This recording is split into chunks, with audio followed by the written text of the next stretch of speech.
Hello and welcome back to the Littlest PetCast. I'm your host James, and today we are looking at the episode Trading Places. So it begins on some of the pets throwing around a ball in the play area, and Zoe is looking at a picture of a dog she likes named Digby and gushing about him. Penny Ling is close by eating and listens in on what Zoe has to say. Zoe describes him in detail when he was last here, which she knows down to the minute, but not to the second. Well, maybe she does, but, seconds go by in, seconds. I don't know. And she also mentions that he smelled of rawhide and leaves. Penny thinks that this is probably just a dog thing. Because, she doesn't get it.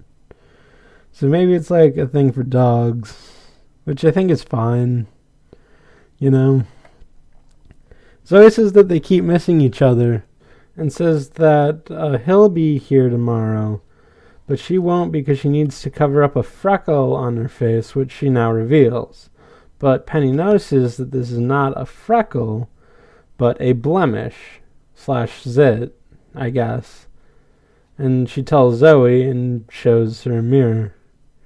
And then Zoe screams really loud that it covers the entire pet shop, and I think goes out a little bit. Now, okay, I'm going to chalk this one up to cartoon logic as well. My everyone is a mutant theory can only go so far. It is weird how many weird mutant powers people have or pets have in this universe, but you have to draw a line in the sand somewhere, and I draw it here. But the line between mutants and cartoon logic is a fine one. So then the intro happens, I think there. It's been I took a break between starting the episode and finishing it, so this part is when the first part. So I don't remember if the opening was there, but it kind of has to have been, because now it's apparently 2 days later. But you wouldn't know that just by looking, because it's the same old pet shop. So Zoe is now freaking out about the zit that she has bandaged up right now, and thinks that her issues are bigger than they are. It's bandaged up. You can't even really see it.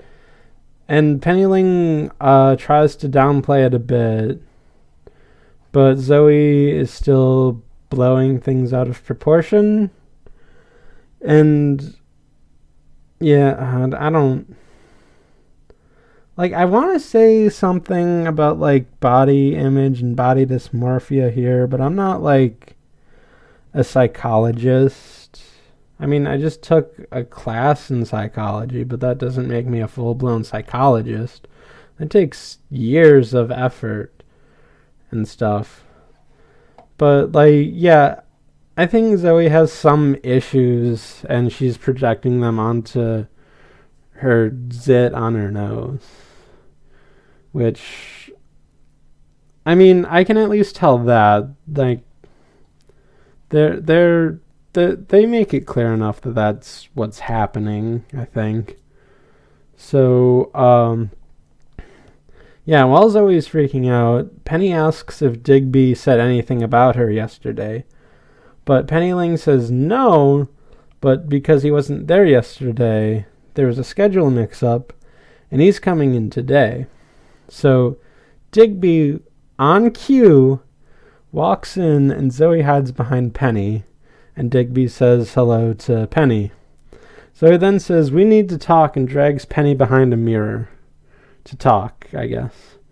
So then Blythe drops in and shows the rest of the pets, I think, her new backpack.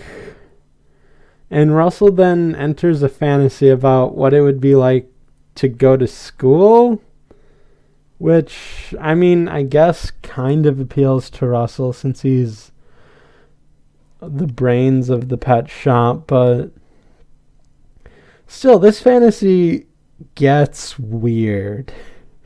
So, at the beginning, Russell imagines himself as like the big hedgehog on campus. He's walking down the hall, and everyone onlooking is talking to each other about how great Russell is. And he's wearing these like sunglasses or actual glasses. I think they were actual glasses.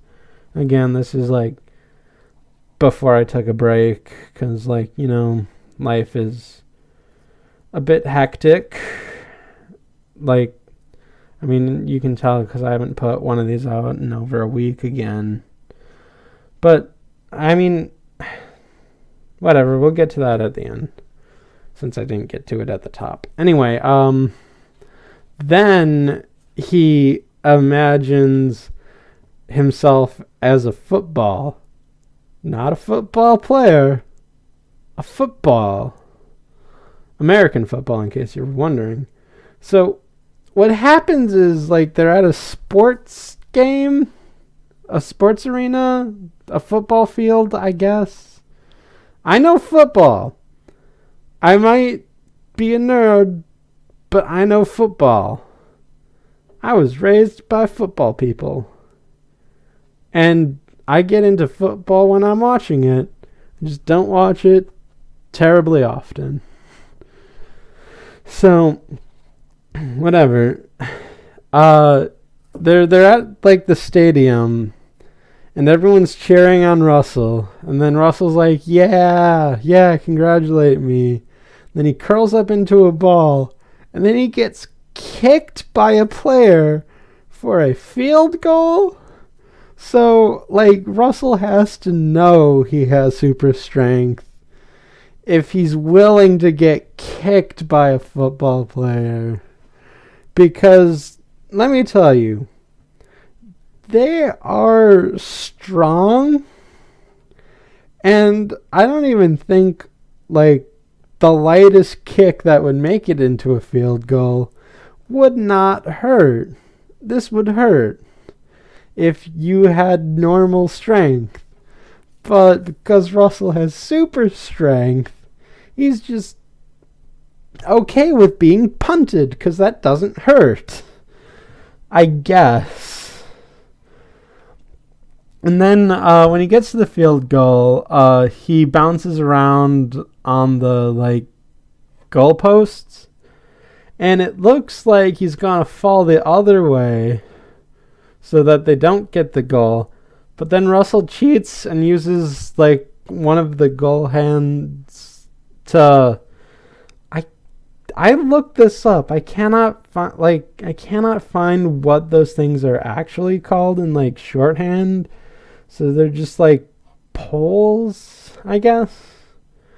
On one of the poles, he pushes himself on the pole so that he goes the other way and makes the field goal.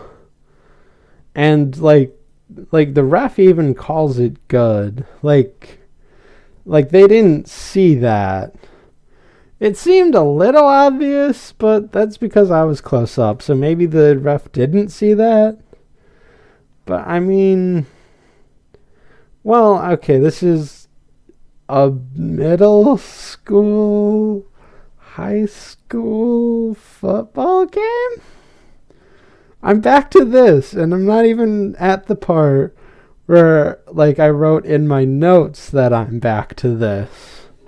Yeah, we're gonna get to more of this later. That's gonna be fun. Like, so they don't have, like, the NFL's, like, camera technology that they can review everything on, but if they did, they would so call out Russell for being a cheater. I spent way too much time on this part of the fantasy. So, anyway, he then imagines himself at an awards ceremony receiving the Best Student Hedgehog Award. And then he accepts his award and then sees Blythe in the crowd and gives her a wink. Okay, this I think I need to talk about at this point.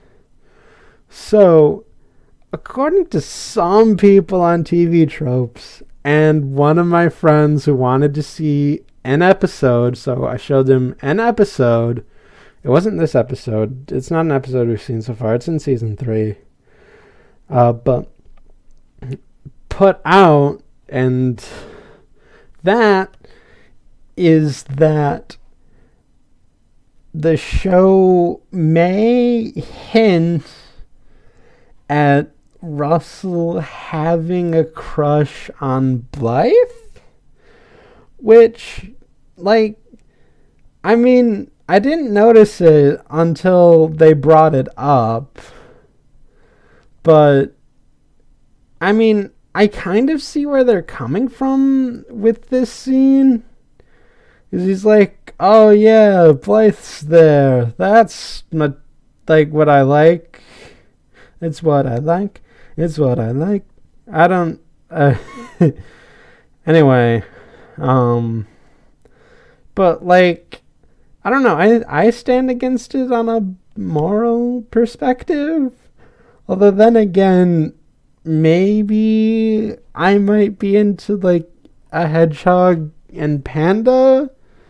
So I don't know if I have the high ground in that argument exactly. I don't know. This show is weird. Like, okay, I don't accept it, but I can, like, kind of see where they're coming from. Like, even, like, when they said it, I can see where they're coming from in, like, other episodes that they didn't see. And it's just, I don't know. It's weird. I don't know.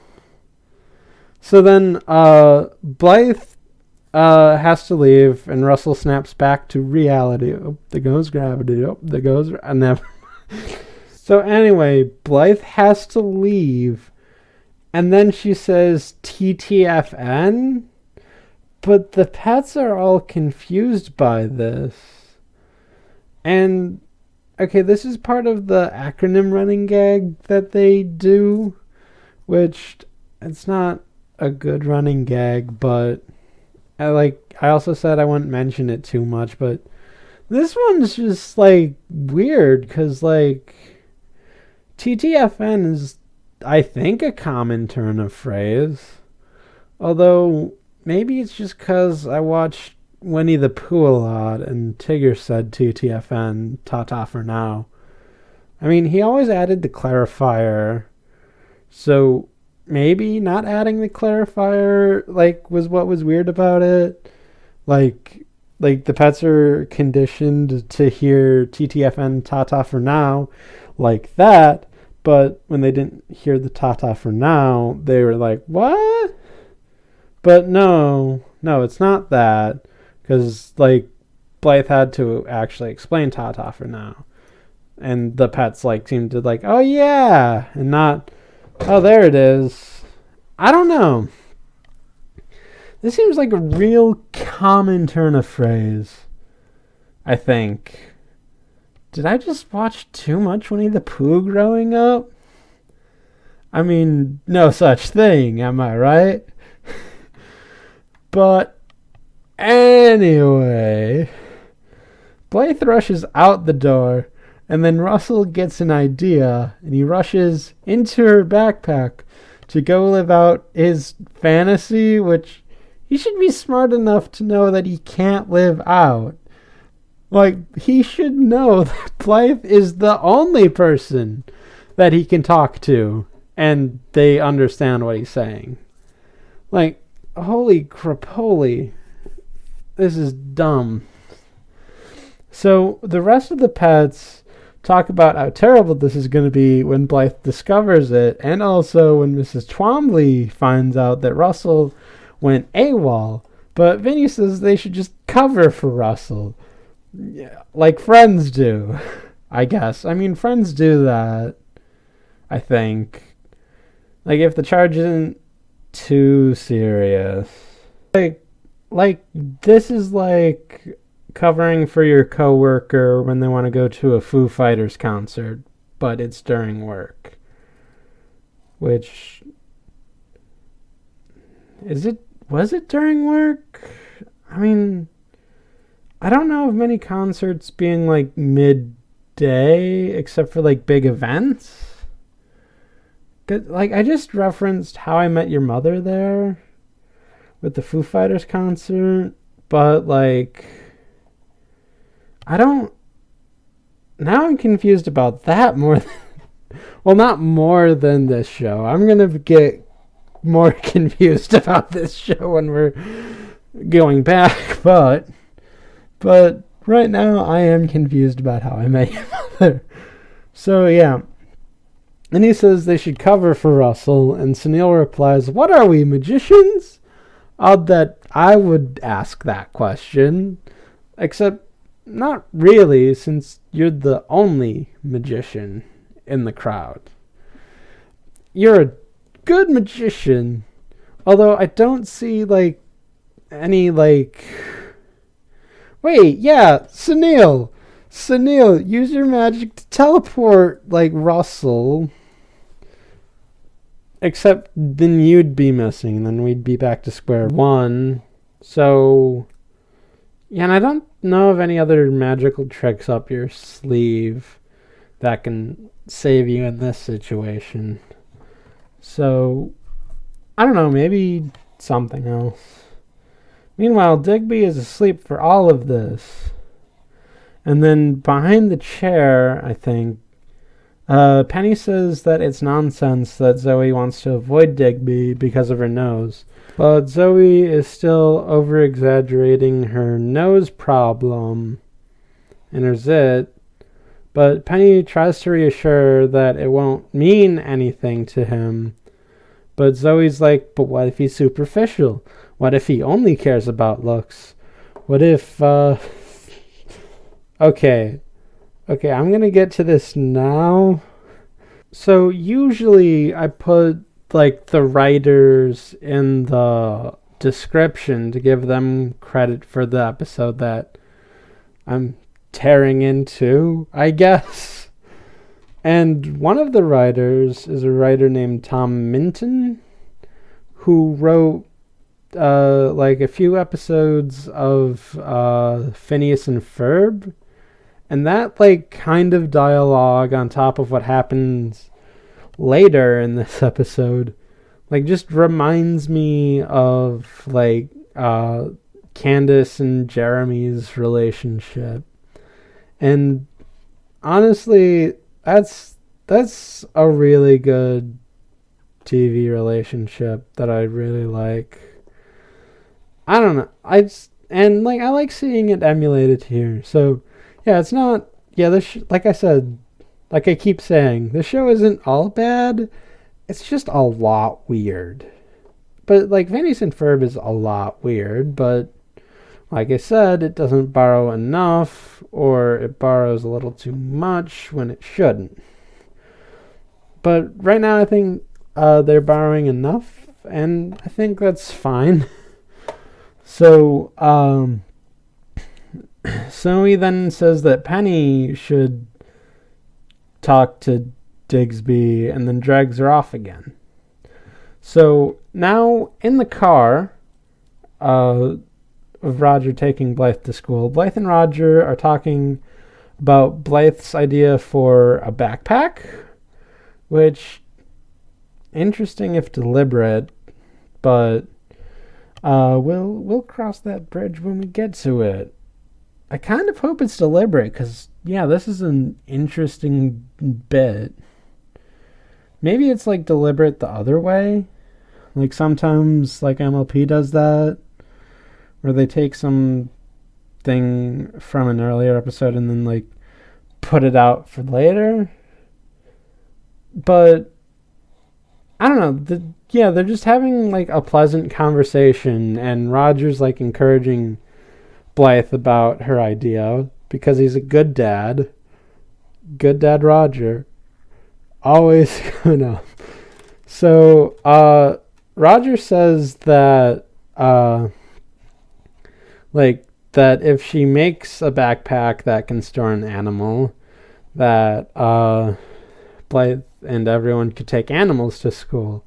But then Blythe says that school is an animal-free zone and couldn't take animals to school. But then Russell pops out of the backpack and they spot each other.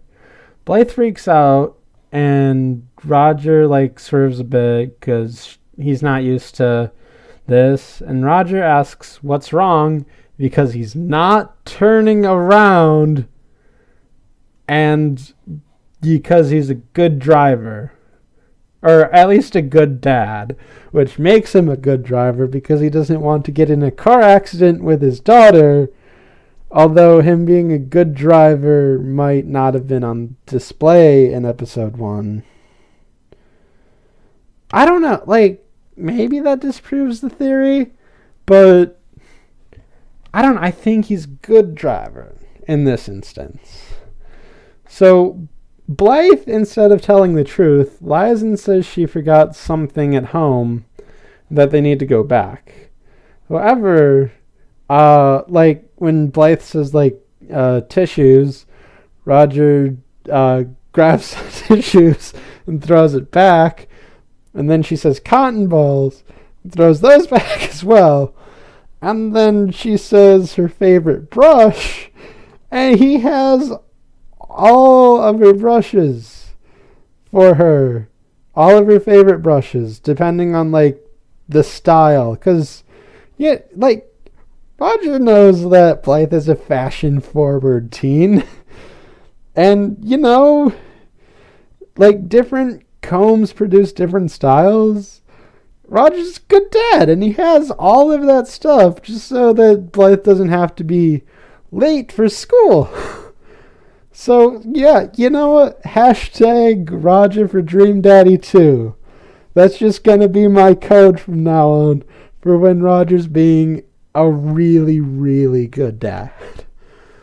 So, Blythe gets dropped off with all of that stuff in hand and then talks to Russell about how bad an idea this is. They just plan on stuffing Russell into her locker and giving him some food for the day. But then an alarm sounds and 3 groups of people just stampede in Blythe's way. Just a group of regular students, some football players, and a marching band? Marching band. Okay, I really need to stop referencing different songs in this episode. I probably won't, but I need to stop.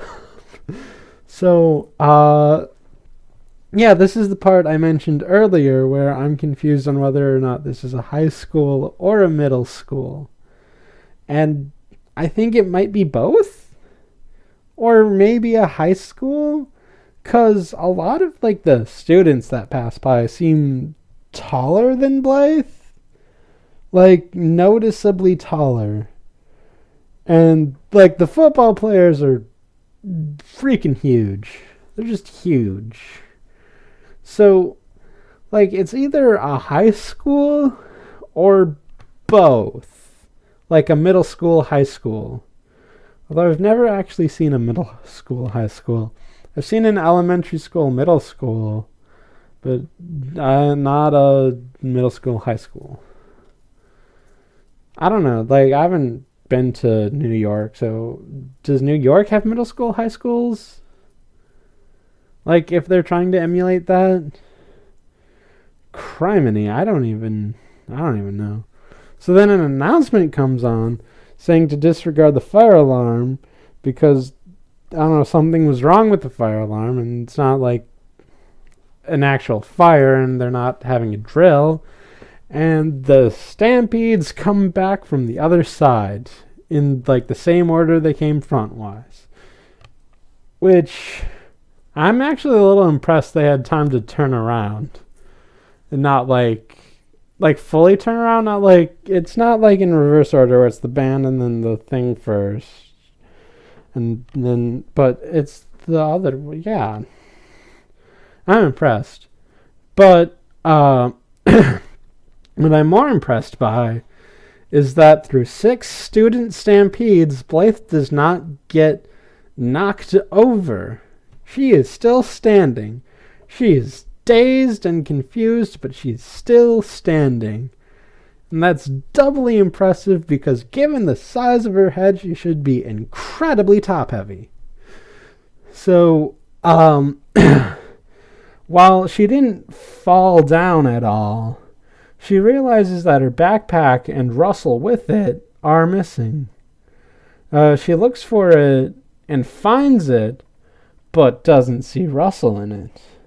And then she sees a tag, and that it belongs to Brittany Biscuit, and realizes that if she has Brittany's, Brittany has hers, and she freaks out when she sees Russell in the bag.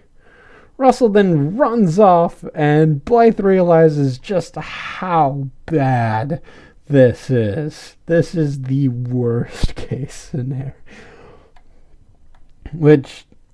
So Russell just pinballs down the hallway to run off, and Blythe grabs her backpack and returns Brittany's, which I'm just now realizing, why don't they have similar backpacks if they have similar everything else, the Biscuits?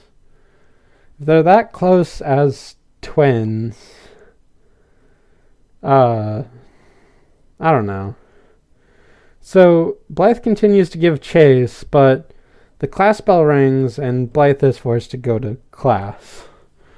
So Blythe says, how bad could it be? But it gets bad because we go into like the janitor's closet, and the janitor gets a call and then goes off about how he'll get the prickly rat that is running around. He hears Russell running by and then grabs his net and goes off. So then we cut back to the pet shop, and Digby is doing his exercises. Like, he's doing pull-ups with his ears, not his paws. Which, whatever. This is again the line of like cartoon logic versus mutantism. So Zoe talks to Penny behind the chair about Penny talking to Digby for her. Penny thinks Zoe should still do it, but she sees that Zoe is way too upset about her nose to do it. So Penny decides to do it anyway, because, you know, that's what good friends do. So, okay. Zoe thanks her and calls her her furry little Cyrano, to which Penny responds, am I really Cyrano? Because I thought he was the one with the nose issues. And then Zoe says, that hurts, and Penny giggles to herself. This is a reference to Cyrano de Bergerac, who, according to Wikipedia, was a French novelist, playwright, epistolarian, letter writer, I think is what that means. I don't know, I clicked on the link of epistolarian and it just went into letter writing, so that's I'm inducting that's what that means. And duelist, and not the Yu-Gi-Oh kind of duel, but like the duel with, like, you know, pistols at dawn, or I think it was swords at dawn at this point.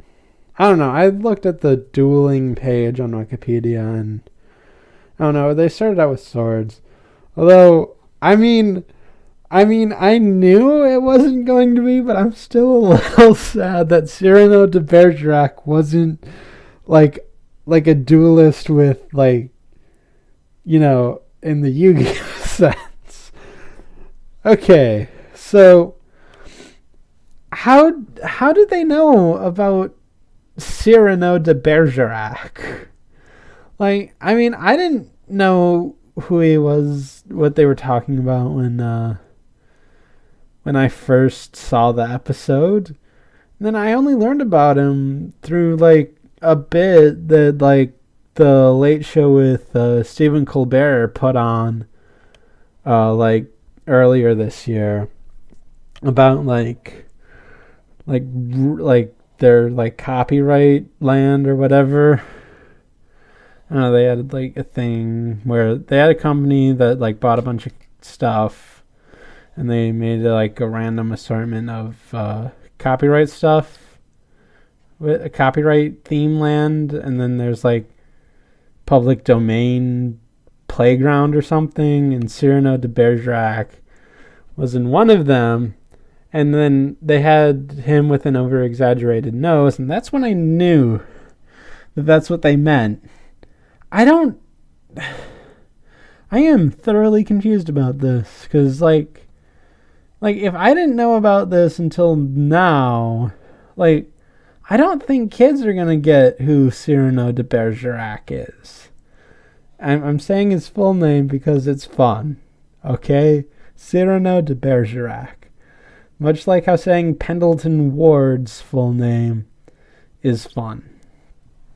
So, is this like a Canada thing? Because, like, it's like, the production is in Canada, I think. Like, if you're Canadian and listening to this, can you tell me if you learn about Cyrano de Bergerac in school? Like, maybe in Quebec, probably. Or Quebec. I mean, whatever. I am going on a lot of tangents today. But there are a lot of tangents left to go, so let's keep this rolling. So then Zoe brings out like a stack of talking points, and Penny is like, whoa, that's a lot of talking points. And then we cut back to the school, and Russell is running from the janitor, who is screaming, "There'll be no prickly rat in my performance review." Which, come on, you're trying. They know you're trying. I don't think trying and failing to get a rodent is like a bad thing on your performance review. But whatever. So Russell escapes. Oh goodness. By climbing onto a pipe into an open window above the room into the room. And then we cut back to the pet shop where Penny Ling begins talking to Digby about what Zoe likes about him. And Digby is confused about why Penny Ling is telling him all of this instead of Zoe. And Penny is like awkward about that, you know? Because it's awkward. So, Digby gets a sense of what's going on. And Penny Ling continues, messing up once. I forgot what the exact mess up was. Whatever, but she messed up once. Anyway, so then back at the school, there's going to be a lot of aggressive back and forth between scenes in this episode.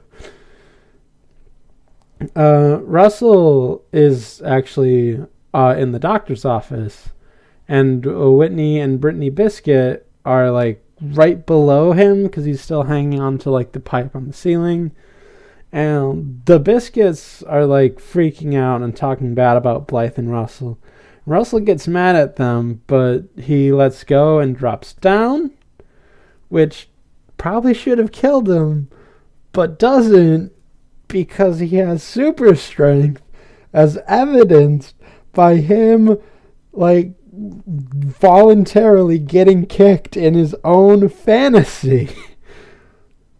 So yeah, that's the fuzziness of this line. So they freak out and leave, and then Russell leaves, but then he ends up face to face with the janitor, And the janitor runs towards him, but then sleeps on the floor. He notes that he used too much wax, which is probably worse than not catching a stray rodent on your performance review, because you're putting students' lives in danger, especially some students with like really big heads. Although, to be fair, despite them being top heavy for being big headed, they don't get knocked down easily. So, and then Russell like makes his escape from the janitor. well, just, I'm sorry, a hedgehog escaping something just makes me think of City Escape. Follow me, set me free, trust me and we will escape from the janitor. I'll make it. Anyway, so then we cut to Blythe in the lunchroom looking for Russell in all sorts of places. So one of these places is through the trash can, and then she puts stuff from the trash can onto her tray, which grosses out a passing student wearing what I think is My Chemical Romance's Black Parade uniform. Like, you know the one. If you were alive in 2006. I mean, you could not go anywhere without hearing that song. Anyway, so, and then Blythe asks if anyone's seen a hedgehog, not on the menu, but just roaming around. I like how Blythe has to add that qualifier. Like, they would actually serve hedgehogs.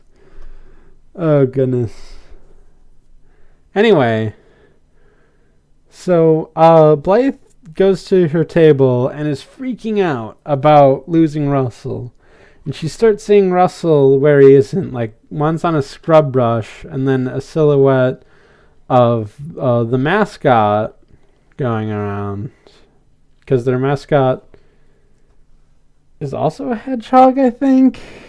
And then Blythe just continues to freak out. So then, back at the pet shop, Penny continues to use Zoe's words to shower Digby with praise. And then Digby asks the question of why can't Zoe talk to me? And then Penny says it's her nose. Digby wants to know what's wrong with it. But Zoe, tries to do the no, stop, sideways hand movement gesture for, no. But she hits the tire swing with it and then launches his tire swing up and then back into her and knocks her off her feet. Penny comments saying that she really lost it. But why am I keep messing this one up? Digby hears this because he's a dog and can hear a lot and infers from that Zoe actually lost her nose. And Penny says, not exactly. And then Digby, criminy. It's really hard to just say Digby. I've said Digsby unconsciously, throughout, this, and had to edit that out. You probably know what part it is. So, anyway, Digby starts to make a move on Penny, maybe as part of a con to get Zoe riled up enough so that she'll talk to him. Maybe not. I don't know. I think it is. In fact, I know it is. Because that's how it works in Phineas and Ferb with Jeremy and Candace sometimes. I believe that's what that is. So yeah, Digsby wants to get to know Penny more says that she must be a real kind-hearted panda if she's willing to put up with this kind of runaround. And Zoe is furious about all of this. So then... Cripes. I wrote snakes instead of snacks in this list.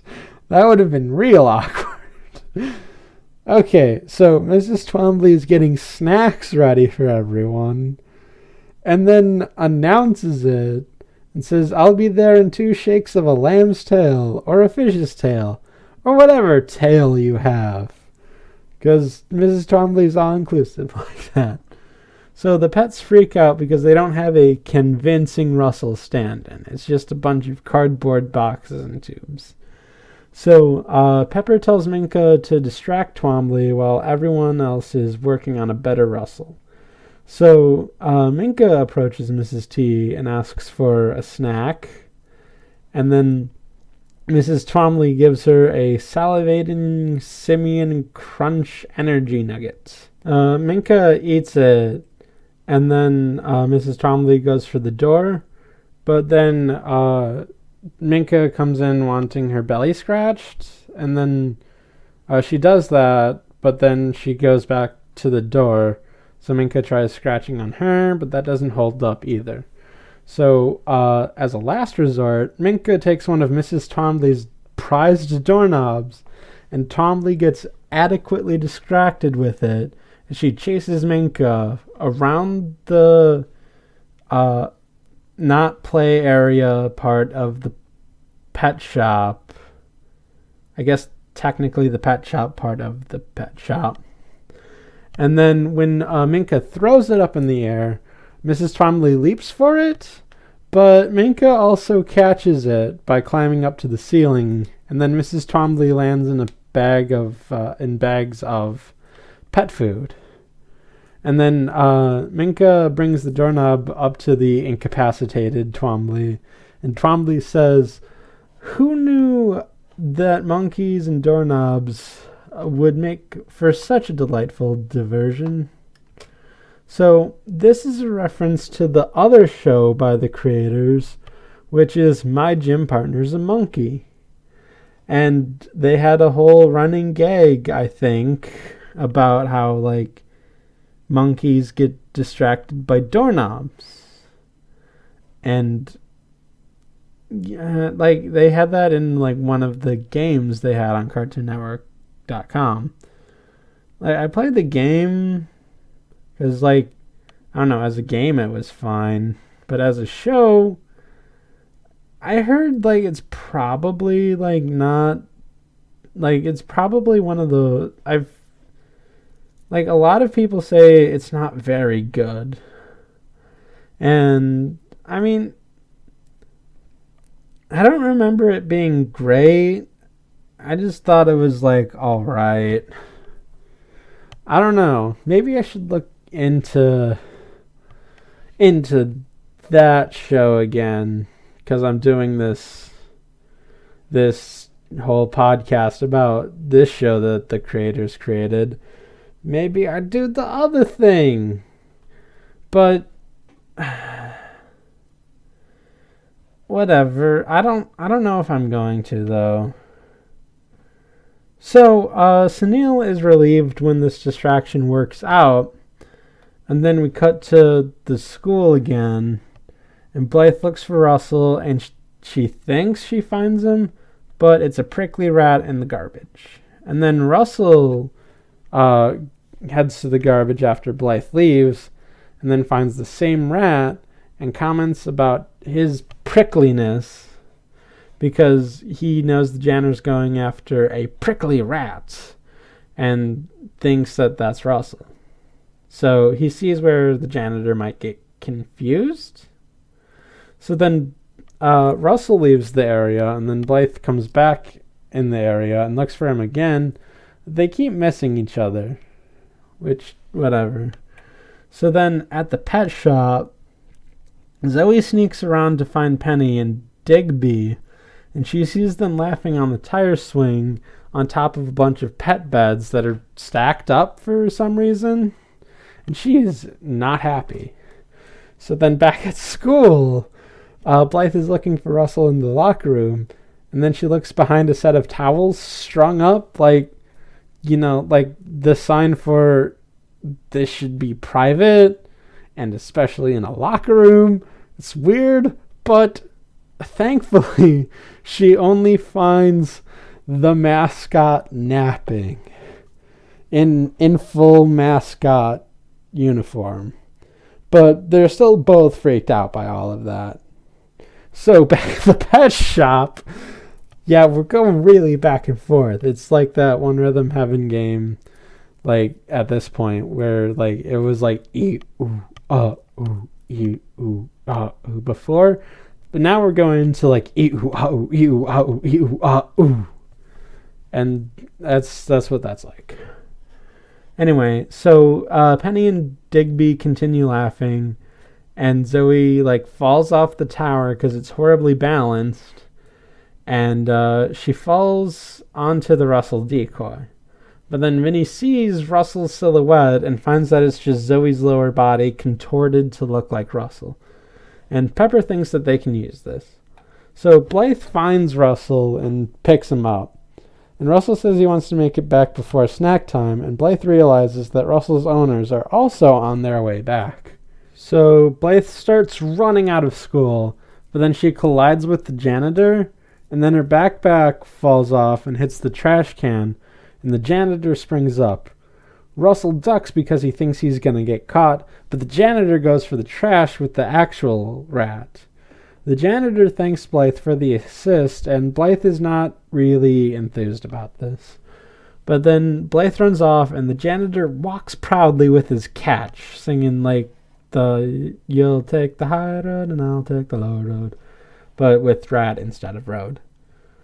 And the rat, though, says to keep the place warm for him, and a bunch of rats come out, but hide when the janitor turns around.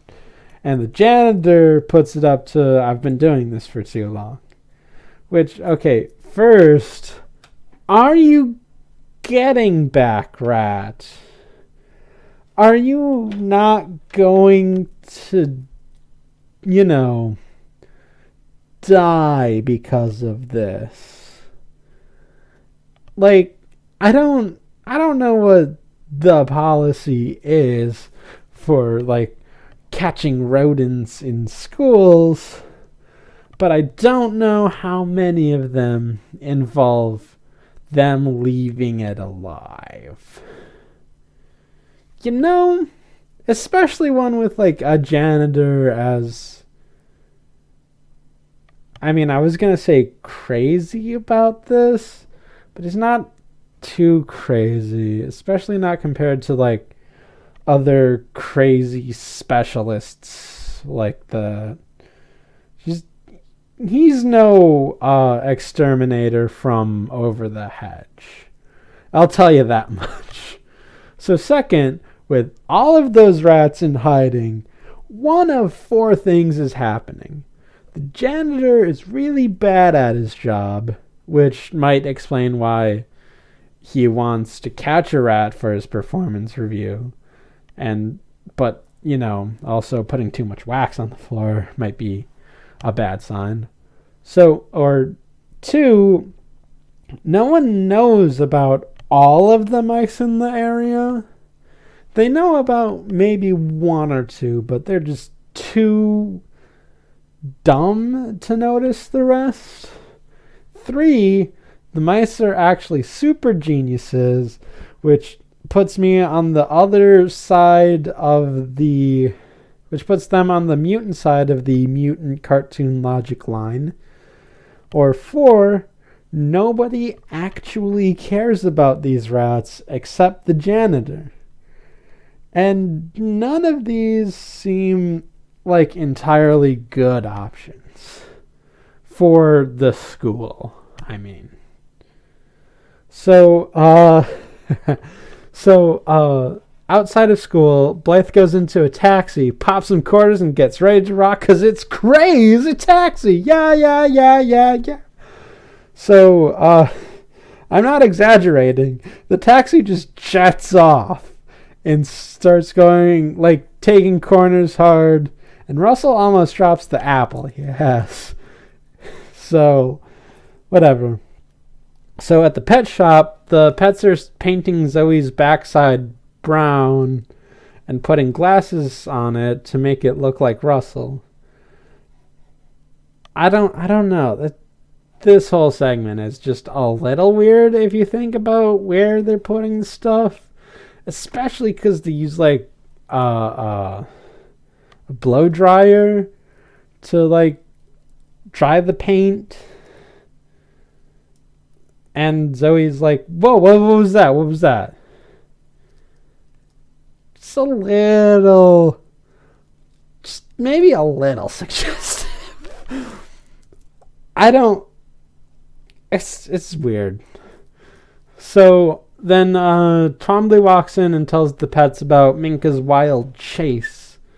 So then back on the roads, the taxi gets a little less crazy because it's caught in a traffic jam. So Blythe decides to leave the taxi and go the rest of the way from here. So at the pet shop, this goes back and forth really fast. Twombly gives out treats and then starts to give out Russells. So Blythe hops on a random bike and asks for a ride, but the biker is sarcastic about it and only goes 2 feet to his destination. So then Blythe hops off the bike, wonders what to do, and then sees a wooden box and comes up with an idea. Twombly can't find the treat for Russell, even though like she poured out a whole bag, like these were a bunch of treats that everyone was gonna share. I don't get it. So, and all the pets are nervous because they might get discovered. So Blythe builds a skateboard and says, it's amazing what you can build with absolutely no time. And then, okay, so, like, is Blythe also, like, a mutant builder? Like, she has the talking to animals, but she can also build, like, a hologram machine with a bunch of stuff. And then she can build a skateboard out of her bare hands, I think. Like a wooden skateboard. Like, she doesn't have splinters at the end of this. So, yeah, Blythe is like a mutant in 2 ways.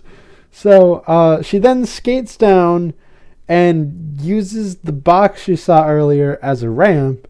And then when she lands, she starts having fun with it. Like, yeah, where before she was like nervous about her safety, even though they're wearing helmets. But they're not wearing like elbow pads. Or knee pads.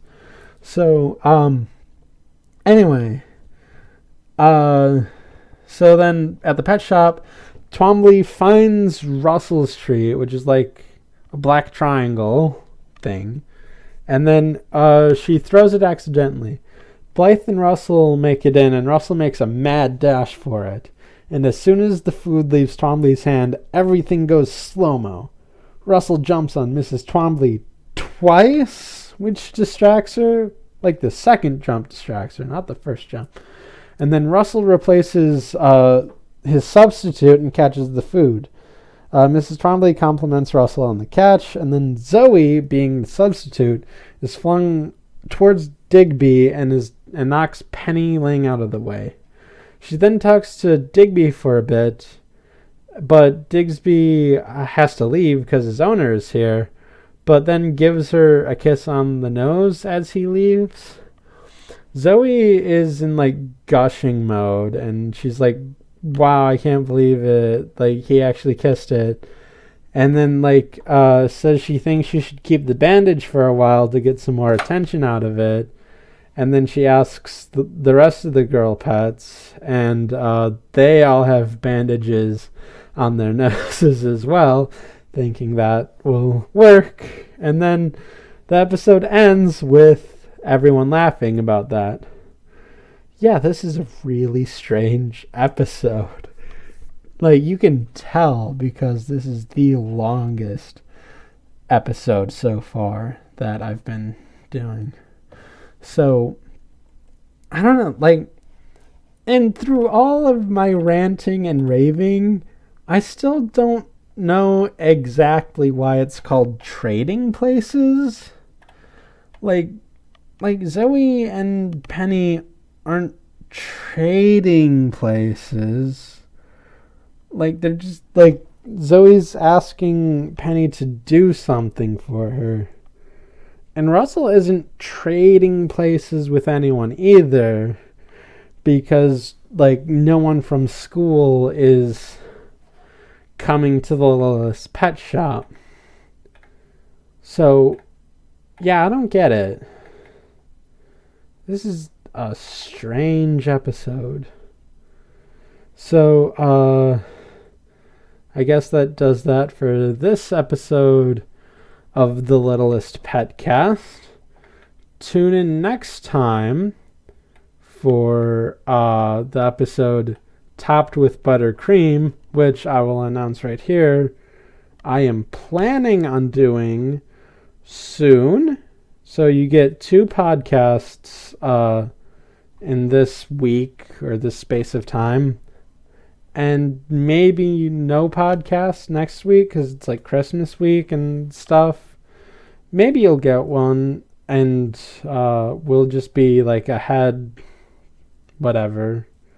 Or I might not go through with the other thing with like releasing another episode like less than a week from now. Hopefully tomorrow, but whatever. So, yeah, that'll be it for this episode. Please remember to comment on Shout Engine, on iTunes, on the Google Play Store or app.